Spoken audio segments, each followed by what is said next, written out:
এদিকে আওয়ামী লীগের পক্ষে ইউরোপের 10 লক্ষ আইনজীবী চিঠি দিল বিএনপি সরকারকে। ক্ষমতা হারাবেন তারেক রহমান, ভারতের খেলা শুরু, অবশেষে শেখ হাসিনার মনের আশা পূরণ। ক্ষমতা হারাচ্ছেন তারেক রহমান, বিদায় ঘণ্টা বেজে গেছে তারেকের। আগামী 41 দিনের মধ্যে ক্ষমতা হারাতে পারেন তারেক রহমান। এর পেছনে কাজ করছে ভারত, সেনাবাহিনীর একটি বড় অংশ। ইতিহাসে নজিরবিহীন এক সিদ্ধান্ত নিয়েছে ভারত, আর এই সিদ্ধান্তে এটার একটা চাপ এই সরকারকে আসলে মোকাবেলা করতে হবে। ভারত ভাই বাংলাদেশকে নিয়ে খেলে, এই দেশের সরকারে যে যখনই বসে ভারত তাকে টেকনিক্যালি আপনার কন্ট্রোল করে। ইউরোপীয় আইনজীবীদের সর্বোচ্চ একটি সংগঠন সিসিবিই তারা বাংলাদেশের প্রধানমন্ত্রীর কাছে একটা চিঠি পাঠিয়েছে এবং সেই চিঠিতে ভয়াবহ একটা আশঙ্কা প্রকাশ করেছে। খোদ বিএনপি তারা নিজেরাও জানে তারা রাষ্ট্র পরিচালনা করতে পারবে না, তারা ব্যর্থ হবে। সার্বিক পরিস্থিতি বিবেচনায় বাংলাদেশের এই সরকার আগামী 2 থেকে 3 মাসের মধ্যে ব্যাপক একটা ধাক্কা খাবে এবং বাংলাদেশের মানুষ ক্ষোভে ফেটে উঠবে। যে কোনো সময় একটা দেখা দেবে এবং মাধ্যমে বিএনপির পতন ঘটবে। বিএনপি সেটা জানে, যার কারণে তারা হুড়ো করে যেভাবে টাকা লুটপাট করা যায় সেটাই তারা করতেছে। দর্শক, নতুন একটা নিউজ আপনাকে স্বাগতম। প্রিয় দর্শক, খেলা কিন্তু শুরু হয়ে গেছে। একদিকে যেমন বিএনপি সরকার অর্থাৎ জনাব তারেক রহমানের সরকারকে ইউরোপ থেকে 10 লক্ষ আইনজীবীর একটা সংগঠন থেকে চিঠি পাঠানো হয়েছে আওয়ামী লীগের পক্ষে, আবার অন্যদিকে একজন বিশ্লেষক তিনি দাবি করছেন যে তার হাতে গোয়েন্দা রিপোর্ট রয়েছে, গোয়েন্দার খবর রয়েছে যে কোনো মুহূর্তে ক্ষমতা হারাবেন জনাব তারেক রহমান। দর্শক মন্ডলী, কি কারণে ক্ষমতা হারাতে পারেন এর ঠিক 5টি কারণ তিনি উল্লেখ করেছেন। দর্শক, কি সেই কারণ তা আজকের এই নিউজটি সম্পূর্ণ দেখলেই জানতে পারবেন। দর্শক, এছাড়াও বর্তমানে বাংলাদেশের যে পরিস্থিতির সৃষ্টি হয়েছে ঠিক এই পরিস্থিতির আলোকে আপনার কাছে কি মনে হচ্ছে, সেই বিশ্লেষকের মতোই কি আপনিও মনে করছেন কিনা যে জনাব তারেক রহমান যে কোনো মুহূর্তে ক্ষমতা হারাবেন বা বিএনপি সরকারের পতন ঘটতে পারে বলে মনে করছেন কিনা তা অবশ্যই কমেন্ট করে জানিয়ে দিন। এছাড়াও দর্শক, ভিডিওর শুরুতেই আরো যে গুরুত্বপূর্ণ ভিডিওর অংশগুলো দেখেছেন তার বিস্তারিত আলোচনা একটু পরেই দেখতে চলেছেন। তো দর্শক, আর দেরি না করে চলুন দেখে আসবো আজকে সেই কাঙ্ক্ষিত ভিডিওগুলো। তবে তার আগে বলবো, যারা প্রতিনিয়ত আপডেট খবর দেখতে চান তাহলে অবশ্যই আমাদের চ্যানেলটি সাবস্ক্রাইব করে পাশে থাকা বেল আইকনটি ক্লিক করে দিন। আর যারা ইতিমধ্যেই চ্যানেলটি সাবস্ক্রাইব করে রেখেছেন তাদেরকে অসংখ্য ধন্যবাদ। তো চলুন দর্শক, ভিডিওটিতে একটি লাইক দিয়ে আমরা ধারাবাহিকভাবে সবগুলো ভিডিওর আলোচনা দেখে আসি। বাংলাদেশের বিতর্কিত প্রধানমন্ত্রী তারেক রহমান পুরোপুরি আটকে গিয়েছেন লোহার খাঁচায়। গোয়েন্দা সূত্র বলছে ক্ষমতা হারাচ্ছেন তারেক রহমান, বিদায় ঘণ্টা বেজে গিয়েছে তারেকের। বিদায়ের পেছনে কারা কাজ করছেন, কেন বিদায় হচ্ছেন এবং কবে বিদায় হচ্ছেন, আমরা তথ্য উপাত্তের আলোকে সকল বিষয় আপনাদের সামনে তুলে ধরব। তথ্য উপাত্ত বলছে তারেক রহমানের প্রবল ইচ্ছে থাকা সত্ত্বেও তিনি আমেরিকার চাহিদা পূরণ করতে ব্যর্থ হবেন, আর ব্যর্থতার কারণে ক্ষমতা হারাবেন তিনি। কিভাবে এবং কতদিনের মধ্যে ক্ষমতা হারাবেন তিনি, তথ্য উপাত্ত সহকারে এক এক করে বলছি। 5টি কারণে ক্ষমতা হারাবেন তারেক রহমান। তারেক রহমান ক্ষমতা হারানোর প্রথম কারণ ভারত। ভারতের অবস্থান বাংলাদেশের 3 দিকে, তাই বাংলাদেশকে ঘিরে ভারতের 3টি স্বার্থ রয়েছে। প্রথমত বর্ডারের নিরাপত্তা নিশ্চিত করা, দ্বিতীয়ত বাণিজ্যিক স্বার্থ নিশ্চিত করা এবং তৃতীয়ত ভূ রাজনৈতিক স্বার্থ নিশ্চিত করা, যেগুলো তারা আওয়ামী লীগ সরকারের সময় পুরোটাই পেয়েছিল। তাহলে প্রশ্ন আসতেই পারে, তারেক রহমানকে ক্ষমতায় আনতে আমেরিকার সাথে ভারত কেন একমত পোষণ করেছিল? ভারত তারেক রহমানকে সমর্থন করেছিল একটি কারণে, সেটি হচ্ছে জামায়াত ইসলাম যাতে ক্ষমতায় আসতে না পারে, কারণ তারা ক্ষমতায় আসলে ভারতের নিরাপত্তা বিঘ্নিত হতো। আর সে কারণেই তারেক রহমানকে তারা ক্ষমতায় আনতে সমর্থন করেছিল। কিন্তু ভৌগোলিক স্বার্থে, নিরাপত্তার স্বার্থে ভারত অতীতে যেমন 1 চুলো ছাড় দেয়নি, ভবিষ্যতেও তেমনি বিন্দু পরিমাণে ছাড় দিবে না। তাই ভারত আমেরিকার কোনো ঘাঁটি বাংলাদেশে স্থাপন করতে দিবেন না। আপনারা জানেন 7 এপ্রিল পররাষ্ট্রমন্ত্রী ডক্টর খলিল রহমান ভারত সফরে গিয়েছিলেন এবং ভারত ডক্টর খলিলের মাধ্যমে তারেক রহমানকে আগের 10টি শর্তের সাথে আরও 4টি শর্ত জুড়ে দিয়েছে। কারণ গত 2 মাসে তারেক রহমান ভারতের দেওয়া একটি শর্ত পূরণ করেননি। তাই ভারত সরকার তারেক রহমানের উপর ক্ষুব্ধ। ভারতের হার্ডলাইনে যাওয়ার খবরে পররাষ্ট্রমন্ত্রী ডক্টর খলিলের সাথে প্রায় 2 ঘণ্টাব্যাপী জরুরি বৈঠক করেছেন মার্কিন রাষ্ট্রদূত ব্রেন ক্রিস্টেনসেন। সুতরাং তারেক রহমান একদিকে আমেরিকার প্রেসারে, অন্যদিকে ভারতের প্রেসারে রয়েছেন। কাজেই ক্ষমতা হারানোর পথে রয়েছেন তারেক রহমান। প্রশ্ন হচ্ছে কবে? আসছি সে কথায়। তারেক রহমান ক্ষমতা হারানোর দ্বিতীয় কারণ সেনাবাহিনী। আপনারা জানেন প্রতিশোধ নেওয়ার লক্ষ্যে সাপের লেজে পা দিয়েছেন তারেক রহমান। 1-11 সরকারের কুশীলবদের গ্রেপ্তার করা শুরু করেছেন তারেক রহমান। যেখানে সেনাবাহিনীর অবসরপ্রাপ্ত বেশ কয়েকজন ঊর্ধ্বতন সেনা কর্মকর্তাকে গ্রেপ্তার করেছেন। সূত্র বলছে গ্রেপ্তারের তালিকাটা বেশ লম্বা, আর এটিকে ভালোভাবে নিচ্ছেন না সেনা প্রধান থেকে শুরু করে আরো অনেক ঊর্ধ্বতন কর্মকর্তা, যাদের হাতে তারেক রহমান নির্যাতনের শিকার হয়েছিলেন। কাজেই সেনাবাহিনীর রোষানলে ক্ষমতা হারানোর পথে রয়েছেন তারেক রহমান। প্রশ্ন হচ্ছে কবে? আসছি সে কথায়। তারেক রহমান ক্ষমতা হারানোর তৃতীয় কারণ বাংলাদেশের জনগণ এবং তারেকের ব্যর্থতা।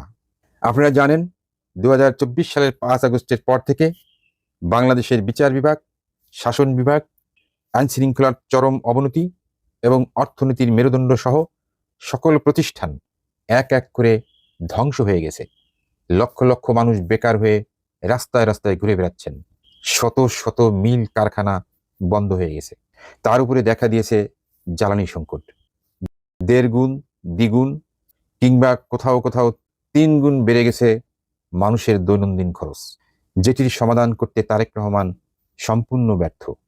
এছাড়া আগামী কয়েকদিনের মধ্যে বন্ধ হয়ে যাবে মোবাইল নেটওয়ার্ক এবং ইন্টারনেট সেবা। কাজেই জনবিস্ফোরণে ক্ষমতা হারানোর পথে রয়েছেন তারেক রহমান। প্রশ্ন হচ্ছে কবে? আসছি সে কথায়। তারেক রহমানের ক্ষমতা হারানোর চতুর্থ কারণ বাংলাদেশ আওয়ামী লীগ। আপনারা জানেন 2024 সালের 5 আগস্টের পর থেকে এ পর্যন্ত প্রায় 10,000 আওয়ামী লীগের নেতাকর্মী এবং সমর্থককে হত্যা কিংবা গুম করা হয়েছে। লক্ষ লক্ষ আওয়ামী লীগের নেতাকর্মী এবং সমর্থকদের বাড়িঘর এবং ব্যবসা প্রতিষ্ঠান আগুন দিয়ে পুড়িয়ে দেয়া কিংবা ভেঙে গুঁড়িয়ে দেওয়া হয়েছে। ভেঙে মাটির সঙ্গে গুঁড়িয়ে দেওয়া হয়েছে মুক্তিযুদ্ধের স্মৃতি বিজড়িত স্বাধীনতার আতরঘর খ্যাত ধানমন্ডি 32 নম্বরে অবস্থিত বঙ্গবন্ধুর বাসভবনকে। এমপি মন্ত্রী সহ লক্ষ লক্ষ আওয়ামী লীগের নেতাকর্মী কিংবা সমর্থককে মিথ্যা মামলায় গ্রেপ্তার করে রাখা হয়েছে কারাগারে। এখানেই ক্ষান্ত হননি ডক্টর ইউনূস কিংবা তারেক রহমান। তারা আওয়ামী লীগের সকল প্রকার কার্যক্রমকে নিষিদ্ধ করে রেখেছেন। পাশাপাশি আওয়ামী লীগের নাম নিলে, জয় বাংলা স্লোগান দিলে কিংবা আওয়ামী লীগের ব্যানারে মিছিল করলে 4 বছর থেকে 14 বছরের শাস্তি দেওয়ার আইন করেছেন তারেক রহমান।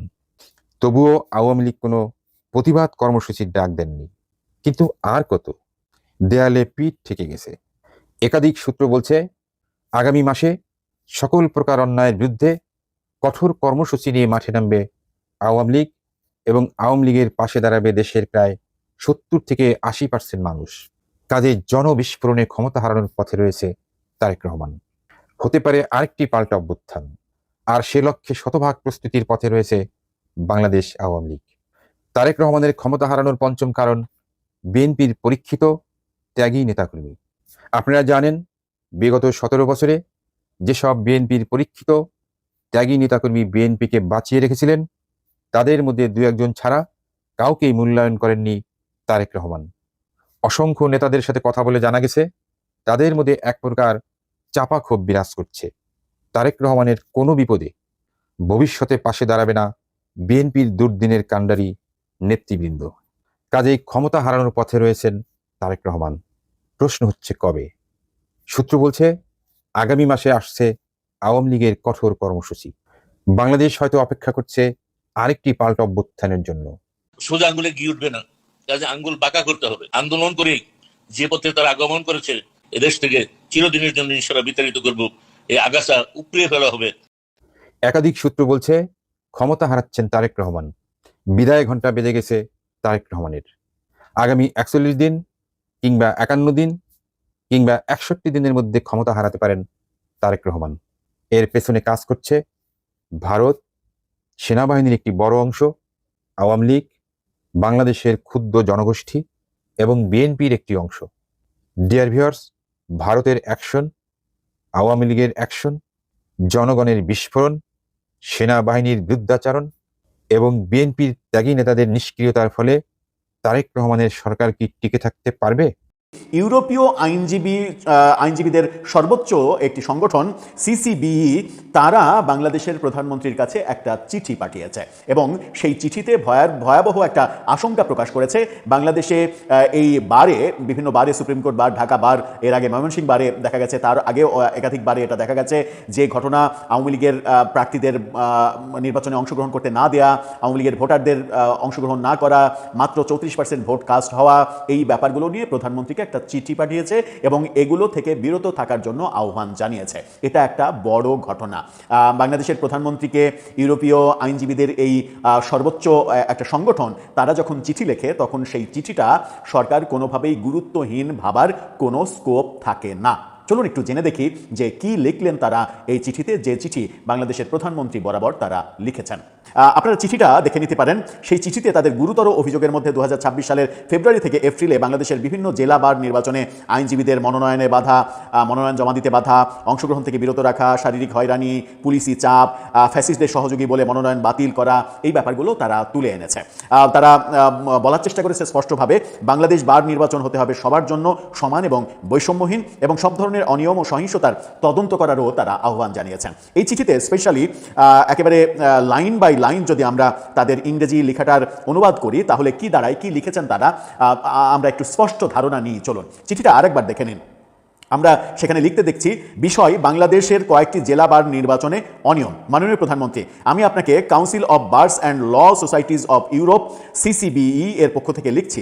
সিসিবিই 46টি দেশের বার ও ল সোসাইটি এবং তাদের মাধ্যমে 10 লাখেরও বেশি ইউরোপীয় আইনজীবীদের প্রতিনিধিত্ব করে। সিসিবিই মানবাধিকার ও আইনের শাসনের প্রতি অত্যন্ত গুরুত্ব দেয় এবং বিশ্বজুড়ে ঝুঁকিতে থাকা আইনজীবীদের পরিস্থিতি বিশেষভাবে পর্যবেক্ষণ করে। বাংলাদেশের কয়েকটি জেলা বার নির্বাচনে আইনজীবীদের মনোনয়ন ও অংশগ্রহণ বাতিল এবং বাধাগ্রস্ত করার ঘটনায় সিসিবিই গভীর উদ্বেগ প্রকাশ করছে। ফ্রান্সে অবস্থিত জাস্টিস মেকার্স বাংলাদেশ জেএমবিএফ থেকে প্রাপ্ত তথ্য অনুযায়ী 2026 সালের ফেব্রুয়ারি থেকে এপ্রিল মাসের মধ্যে বাংলাদেশে কয়েকটি জেলা বার ও সুপ্রিম কোর্ট বার অ্যাসোসিয়েশন নির্বাচনে বাংলাদেশের আওয়ামী লীগ সমর্থিত অসংখ্য আইনজীবী ও স্বতন্ত্র প্রার্থীকে অংশগ্রহণে বাধা দেওয়া হয়েছে, মনোনয়নপত্র জমা দিতে দেওয়া হয়নি এবং কিছু ক্ষেত্রে শারীরিক হয়রানির শিকারও করা হয়েছে। কিছু ক্ষেত্রে ফ্যাসিস্টদের সহযোগী হওয়ার অভিযোগে মনোনয়নপত্র আনুষ্ঠানিকভাবে বাতিল করা হয়েছিল। এছাড়া জানা গেছে যে পুলিশ হস্তক্ষেপ করে কিছু প্রার্থীকে সরে দাঁড়াতে চাপ দিয়েছে অথবা পূর্ববর্তী সরকারের সহযোগী হিসেবে আখ্যায়িত করে তাদের অংশগ্রহণে বাধা দিয়েছে। সিসিবি আপনার দৃষ্টি আকর্ষণ করতে চাই জাতিসংঘের আইনজীবীদের ভূমিকা বিষয়ক মৌলিক নীতিমালার যে নীতিমালা তারা চিঠির সঙ্গে সংযুক্তও করেছে নীতিমালার প্রতি বিশেষ করে আইনজীবীদের কার্যক্রম ও নিরাপত্তার নিশ্চয়তা বিষয়ক 16, 17, 18 নম্বর নীতিমালা এবং মত প্রকাশ ও সংঘবদ্ধ হওয়ার স্বাধীনতা বিষয়ক 23 নম্বর নীতিমালার প্রতি। অর্থাৎ তারা একেবারে কোন কোন ল জাতিসংঘের এই লগুলো রয়েছে সেই লগুলো সম্পর্কে মানে পয়েন্টগুলো সহ তারা উল্লেখ করেছে। সিসিবি আপনার দৃষ্টি আকর্ষণ করতে চাই সদ্য গৃহীত council of Europe convention of the protection of the profession of lawyer এর প্রতি এবং বাংলাদেশের পক্ষ থেকে এতে স্বাক্ষর ও দ্রুত অনুসমর্থনের আহ্বান জানায় যখনই এটি সদস্যপদের জন্য উন্মুক্ত হবে। উপরোক্ত বিষয়াদির পরিপ্রেক্ষিতে সিসিবি বাংলাদেশের সংশ্লিষ্ট কর্তৃপক্ষকে অনুরোধ জানায় যেন বার অ্যাসোসিয়েশন নির্বাচন এমনভাবে পরিচালিত হয় যাতে কোনো বৈষম্য ছাড়াই সকল আইনজীবীর সমান অংশগ্রহণ নিশ্চিত করা যায়। এটি সংশ্লিষ্ট সকল বার অ্যাসোসিয়েশনে নির্বাচনী অনিয়ম, প্রতিবন্ধকতা এবং হয়রানি বা সহিংসতার বিষয়ে তদন্ত করার জন্য সংশ্লিষ্ট কর্তৃপক্ষকে আহ্বান জানায়।